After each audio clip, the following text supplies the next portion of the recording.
Welcome, everyone, to Stepping Into Your Leadership. I'm your host, Christine Courtney. Our goal here is to give you some actionable takeaways that will help you lead your teams. Thanks for joining us on this leadership journey. Let's get started.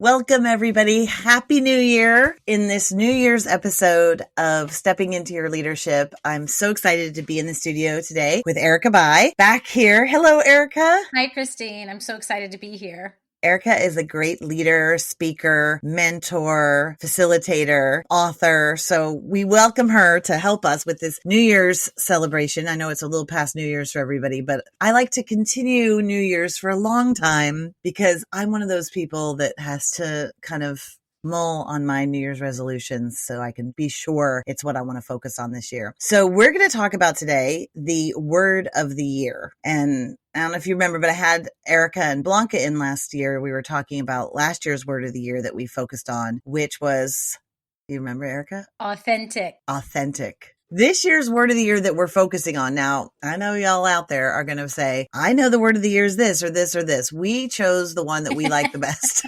Every dictionary puts out their word of the year, and I swear it's the only time the dictionary is famous again. But Cambridge's dictionary put out one word of the year this year, and we're going to focus on that one, and that is manifest. So I thought that was appropriate for goal setting, appropriate for the new year. The reason that they choose it, just so you know, is because the amount of people looking up that word, the amount of web searches and so forth with that word in it. That's why they choose it. Other dictionaries choose other words, but this is the one we're going to focus on. So manifest. Manifest meaning, according to Cambridge Dictionary, either to show something clearly through signs or actions, or to imagine something into reality.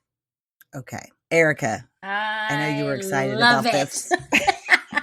So talk to us about what manifest means to you and why it's important for everybody out there, even very serious business people and the few, maybe two engineers that listen to this podcast. Well, first of all, to go back to how you started, loving to expand the new year past the one day or two that most of us are talking or thinking about resolutions. There's statistics that talk about like 30% or more of us fall off of our resolutions by the second week of January. So this idea of it shouldn't be something that we feel pressured to declare on a singular day, like New Year's Eve or day, because we usually don't then give it proper thought or actually think about what actually do we want for the year ahead. So to continue the conversation throughout January is actually a really beneficial practice, I think. And the word being manifest makes total sense to me. And particularly for the skeptical business person that might be listening, because manifesting can get a bad rap or can be dismissed as something woo-woo, right? I need a deck of tarot cards and a candle. And if I'm not that kind of person, then manifesting isn't for me. When in fact, manifesting or the practice of manifesting shows up in so many different spaces and places, from the most heavy-hitting leadership book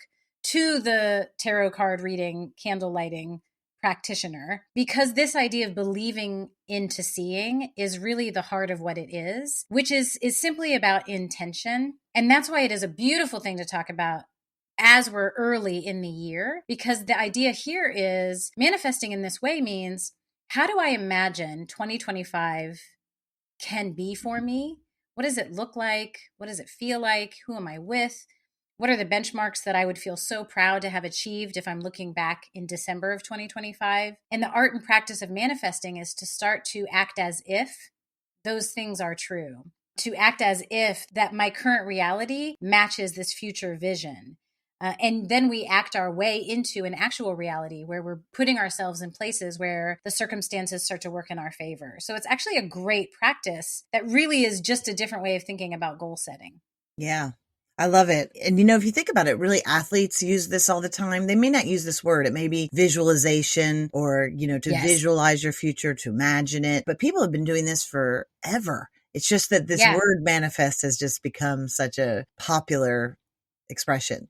It has. It's true that when you think about athletes, I was thinking about, there's so many images of athletes, you'll see them sitting off on the sidelines, either on the bench or on the floor with their eyes closed with headphones on. And later, if people ask them, what are you doing in that time? That is exactly what they're doing. They're imagining a successful outcome to the game or a successful outcome to the match. They're visualizing success for what they're about to walk into. And 100% of the time, they talk about how it puts them in a better actual place to show up for the game, the match, the moment. 100% of the time, it doesn't go the way they visualize it, but 100% of the time, it puts them in a better mental space to physically show up in a different way. So it is such a, and yes, if manifestation is a word that makes people go, ugh, no, thank you, then insert visualization or insert goal setting.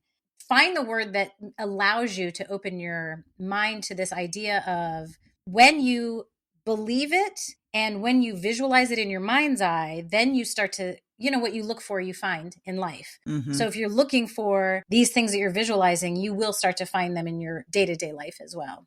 And I love this idea that the brain is Teflon for positive thoughts and Velcro for negative thoughts, because I think what happens so often in that manifestation stage or that visualization stage, even with athletes, let's say, or you're imagining something good can happen. I got this.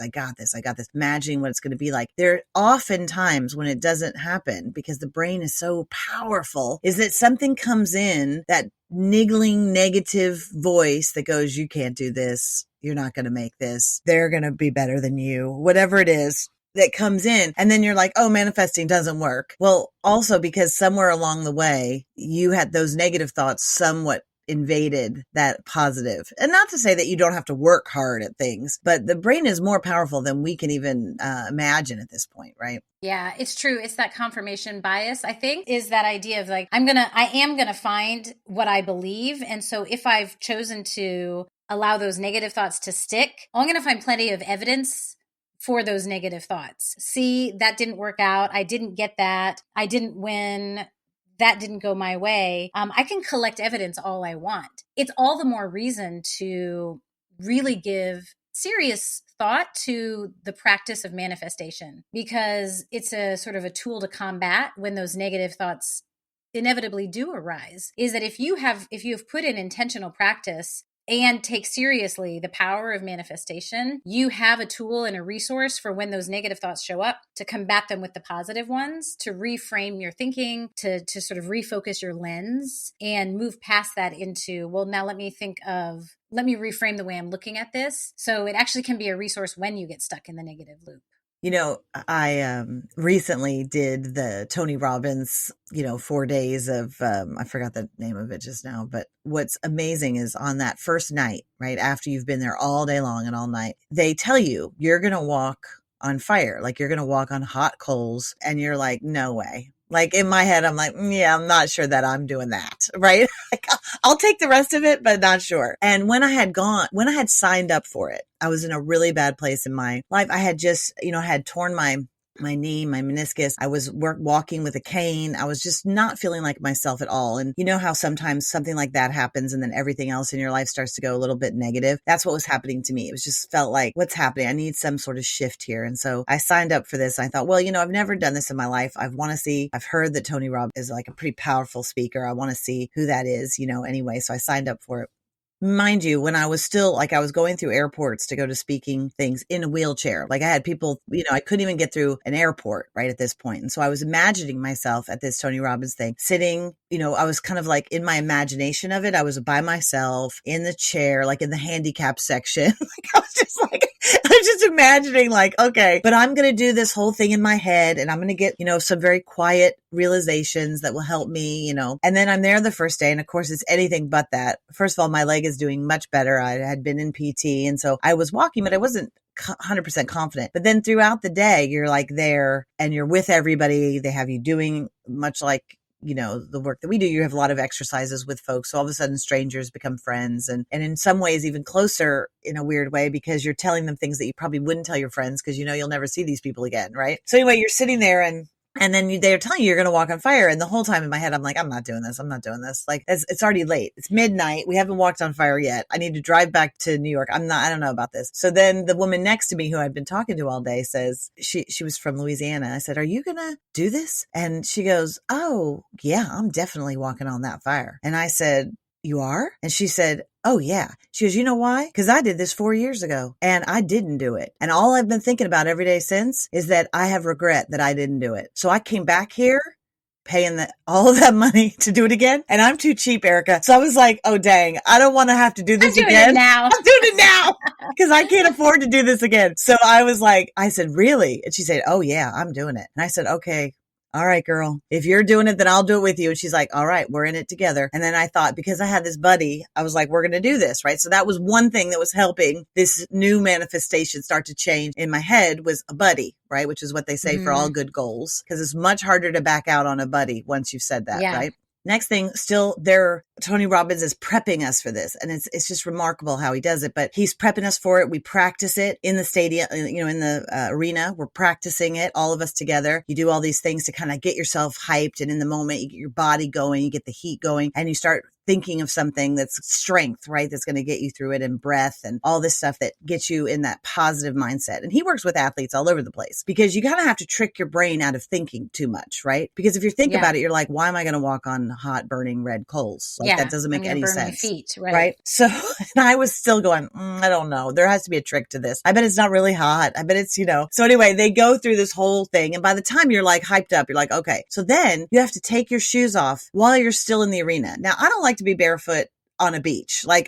So now I'm barefoot in a stadium in Newark, and I'm then have to walk through the parking lot in Newark and down the streets of Newark. Okay. So I'm like, just at this point, burn my feet off. Like, I'm like, what? Right. So I'm like walking and I'm like, oh, I'm going to get plantar fasciitis, like everything. And I was worried about walking because I still wasn't walking perfectly because of my knee. And he was saying, you have to walk. You can't walk fast because you'll trip. And that's the biggest danger. So you have to walk assured and confident and like a stride, a strong stride. And so I was like, okay, oh God. And then we get to the place. And then what happens when you have this vision, and I have my buddy, and I know that I can do this. Like I got this. I'm prepared. All the things for a goal. Then you're in line to walk on this fire thing.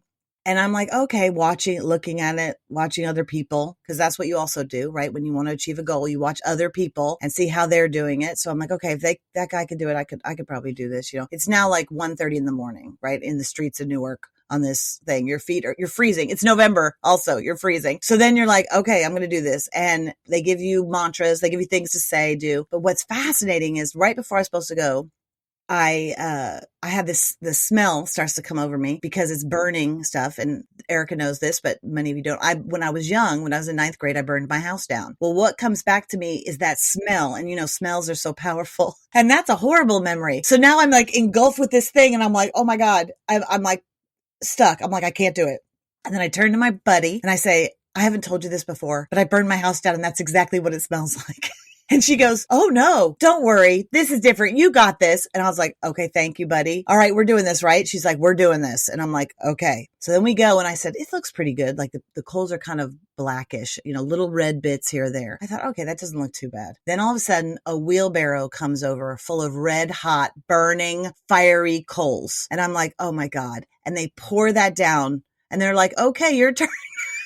I'm like, no way. So then I look at the big guy. There's this big guy next to me who was behind me and I pull him and I'm like, you go next. And I put him in front and he goes, really? I'm like, you got this. You got this. And then he goes, I said, I need a moment to see that this is like truly physically possible, right? But what's fascinating is that they have a person, Tony Robbins people have a person standing right there that looks at you as you do your like breath work and everything that's going to get you your visualization to get you through this. And they have a moment and he sets you up for this. If they you have to look them in the eye right before you go. And if they see a flicker of doubt or a flicker of negative thought come into your head, like I can't do this or I'm worried, they pull you out of line. Which I saw somebody do, and they sent you back, more like 5 people in so that you can get yourself in the right headspace because those are the people that burn themselves. Fascinating. So then I was like, okay, I can't be that. I have to succeed. So I go look her in the eye. She's like, you're ready, go. And then I'm like, you go and it's over in no time, and then you get to celebrate and, wipe your feet on the grass and, be happy that you're through it. And then you're like, what the heck did I just do? And then you look through the process. And then I watch my friend and I celebrate for her. Right. And then we're thrilled. And then we walk back with our warm feet now through Newark back to the thing. But it was absolutely fascinating because I said, here I am just a couple of months later thinking I wouldn't even be able to walk, that I'd be in sad little Yeah. wheelchair during it. And here I was like, wow, I just walked through fire. But the process was not just like you think about this and that's a manifest. Like the process was so complex. You have a friend, you work all day getting ready for it. You imagine it. If the negative thoughts come in, you know how to physically get those out of you. You have a check to make sure. And I thought if we did this for all of our goals, we could do Yeah. anything.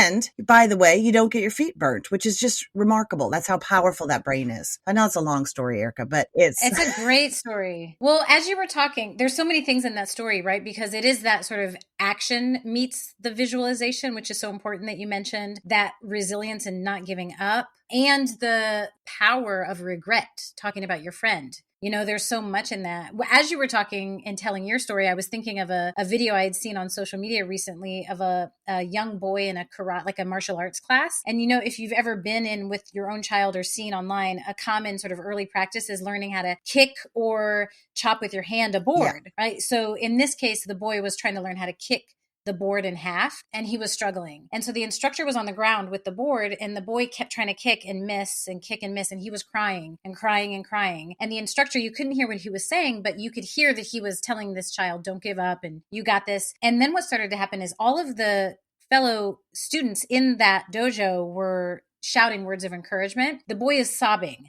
And he kept kicking and he kept missing and he kept kicking. And then came the moment where he hit correctly and split that board in half. And immediately the entire group of students swept up into him, picked him up. It was one of those moments that brings tears to your eyes watching because you know how that moment will stick with that boy for the rest of his life, in that I didn't give up, versus if he would have, or if the instructor would have let him off the hook, that would have been in the back of his mind of maybe if I just tried again, I could have.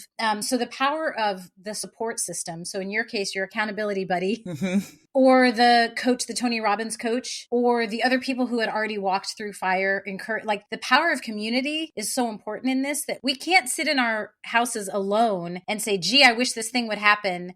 And I'm just going to sit here alone and wish it would happen. That is not at all what any of this is about. The visualization is the starting line, but then you need to activate your own daily actions and steps that you take, and you need to activate community of support, whatever that looks like. I love that, yeah. Whether it's an accountability partner, whether it's somebody that will cheer you on when you're on the other side, because those are the wins that remind you you can keep doing it. You can keep going. Yeah, that's a really good point, because you're stepping into their experience and celebrating them, but you're also celebrating yourself at the same time. Because you're right, that was part of it. Once we get on the other side, you're supposed to turn around and cheer the other folks on, So that's true. That's very powerful. In terms of you thinking about goals, like for the new year, because you said that, I love that it's okay to be late on your New Year's resolution, but also this idea of goals, right? Because January tends to be when we start looking at goals again, or what we want to achieve. What are some things that are some best practices for people out there that want to do something, or maybe want to manifest something and want it to happen, whether they use that word or not? What are some best practices that you found with folks? Because I know you work with a lot of people on this. Well, in my experience and in my observation, a best practice for sure is to make sweeping declarative statements about how you will transform it into an entirely different person. It sounds like me. Such a common It sounds mistake, like me right? every year. We all do it, right? We'll make a resolution or a goal that is so far off of our current reality I'm going to go to the gym every day, 7 days a week for 2 hours. And you're a person who has gone to the gym once in the last 10 years. We make such declarative, I'm just going to be this whole new thing. And it's so unrealistic that we are doomed to fail. And then we start to have those negative loops. Ooh, they kick in strong. See, you never succeed. You're clearly a failure in every way. So a best practice is the more incremental, small changes, small daily habits. It's sort of, I like to think of it as what's an enhanced version of me. Not, I'm going to change into a whole new person. What is a more expanded version of the me that I really feel proud of? What's an expanded version of the me that feels most content? How can I amplify the places in my life where I feel really good? Whether it's I feel I'm contributing, whether I feel happy in this situation or this relationship. So it's like amplifying and expanding what already feels right for me. I love that. we also pick from a list that's, it's like the common list. It's like somebody sometime somewhere said, here's your January list. It has to do with debt or weight or relationships or diet or blah, blah, blah. Every single person has a different unique experience. And so what is the best version of me, and how can I start to tweak and really lean into that best version of me? Well, and science backs that up. I mean, what you're saying is so true.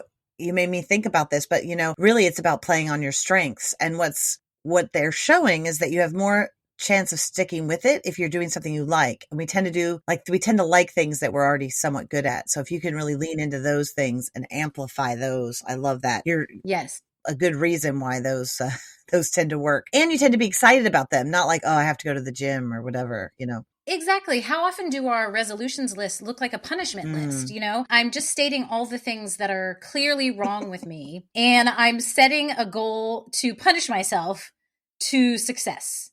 And then we're shocked that we fall off before January is even over, as opposed to leaning into the parts that are good, because it is, we're meant to enjoy our lives, and we're meant to have a good experience. We're not meant to continuously berate or punish ourselves. And so I feel like that's a way that we can, if we reframe the way we think about our resolutions, our manifesting, our goals in January, it's really that idea of what's the best version of me in this year. Yeah. And if we have a lot of folks out there that listen to us that run teams at work. Okay. So this is also important to think about when you're setting goals for your team, right? Not always the things that your team isn't doing well or that you're not hitting, but also what are the areas that your team does really well? And how can you set some of your team goals to be around those things so that they can be excited about being the best at this? Or if they're great at sales, how can we really increase that sales number? If they're not good at sales, maybe they're good at something else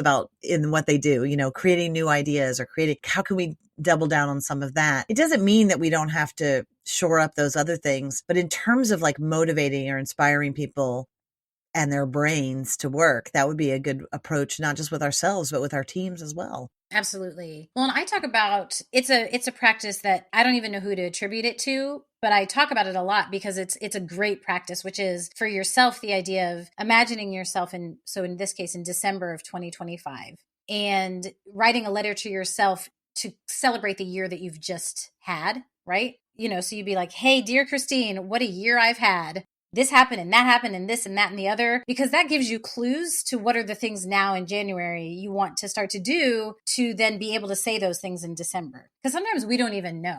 But if we start to think about a year that would have been the best possible year, we may surprise ourselves at what shows up. So the same exercise is great for teams too. So if you're a team that's doing a strategic planning session now, if we sit down at the end of Q4 and say, this has been the best year yet, why? What happened? What new clients did we get? What new systems did we implement? What new products did we innovate? Whatever it is, what made this the best year yet if we're sitting in Q4? And now here in January, what are the things that we can do today to start to put energy into that space? And if you approach it from that way, then I think you are more inclined to then say, oh, Christine, you're really great at Yadaba. Oh, so-and-so, you're great at this. So I think it already puts you in that mindset of, well, if this is the vision we have, this is how we want the year to go. Let's rally the team that we have in the spaces that they're going to thrive. Yeah. Yeah. And it's a best practice in terms of managing anyway, because Marcus Buckingham, who I love, he's a researcher, right? Who wrote 9 Lives About Work, and he worked on Strengths Finders and so forth. And a lot of his research, and Ashley Goodall, both of them together, both of their research was about really how focusing on strengths makes such a big difference in the outputs. And one of the numbers that I use all the time, and maybe it can relate to this as well, in terms of goal setting, is that it is 40 times more powerful to give people negative feedback. And remember, we call it constructive criticism or, tough love, whatever, but they hear it as negative. Okay. No matter what. So let's just call it what people take it as. It is 40 times more powerful to give people negative feedback than it is to ignore them. Okay. Now, so I say to people, if you're don't ignore them, at least give them tough love, at least give them criticism, at least give them some attention, right? However, it's 30 times more powerful to give them positive attention and positive feedback than it is to give the negative. So that's 1,200 times more effective to give positive feedback than ignoring. But most people, so we ignore sometimes. We tend to give the negative because we're afraid, or we go, oh, these are our numbers. We got to get better at this, guys. We're not good at this. Let's set goals. Let's look at what we didn't achieve this year. How are we going to achieve it this year? Right. And what I love about what you're saying is like, instead of that, like, let's look at what did we do well? I love that letter, best year yet. I'm going to try it this year. I'm going to do it with myself, and then I'm going to do it with my team too, because that's such a great idea, because then you're building on strengths. And you're building on, and this is the power, to take us back to the beginning. This is the power of manifestation, because you've created a picture, and now you know what color to pick up. Now you know what to draw with your paintbrush, because you've created the picture. And that's the power. And that's why, whether you call it visualization, however you want to practice it, there's no space where it doesn't belong, because it has power in any space. And because you allow yourself the ability to really see into the future, the reality that would be most impactful, meaningful, fulfilling, whatever it is for you, you create that reality in your mind's eye. And then you understand that's where I'm headed. So what do I need to do today? Yeah. What do I need to do in April? What kind of spot check should we do in July to make sure that we're on course? It really gives you a map. It gives you a map. That's much more powerful. It gives you a community, like you said, because you're working on it together. But it means, and I know there's some, I hesitate to say guys, but I know exactly who they are that are out there, hopefully listening, that will say, well, we need to focus on these things that we need to get better at. Yes, we do. However, where you start can be really powerful to get the emotion and the power behind focusing on the difficult stuff. Start with something that you're going to have a win, and get that energy to help propel you through the tough stuff. Well, exactly, because nobody wants, well, not nobody, but it's rare to find a person that wants to be failing, right, or wants to be falling behind or meeting below expectations. You're going to be hard pressed to find a person that's choosing to not succeed. And so we're never saying don't dismiss the parts where you need to shore up. But to your point, we're saying if collectively you've created a picture and a vision of where you're headed, then people might better understand, oh, I need to tighten this up for myself so I can contribute to that picture that we're all striving to achieve together. So you're creating a positive structure within which you can then say, hey, we need to make sure that we're doing this a little bit with a little bit more urgency. We need to make sure we're doing this with a little more precision. Whatever the quote unquote deficits are, if it's in service to, if we can fix those deficits, we're moving towards that beautiful reality we all want. It hits different. Okay, so this is what we're going to do. She gave us a great tip, you guys, about writing a letter to yourself or to your team of best year yet. I love that. Starting with something positive, another way to go. Like, instead of starting with things that, are your deficits, starting with something that's your strength and leaning into that. Erika, I'm going to have you back next week, because we're going to talk about just tips. It's going to be 10 minutes, you guys. It's going to be short and fast, and like just a bunch of tips for how to set some resolutions and how to set some goals and so forth for next year that might be more exciting as you manifest who you want to be and what you want to do for this year. So Erika, thank you. And hopefully you'll come back next week so we can tackle that. Okay. I can't wait. Okay. Bye. Thanks everybody for listening. I'd like to give a special shout out to our podcast producer, Richard Francisco. Check out our notes for any details. And if you get anything out of this, please follow us. And if you enjoy it, please take a moment to rate us or write a comment. It will mean the world to us. We'd love to hear from you. And if you just can't get enough, follow me on TikTok and check out tlpnyc.com/podcast for more information.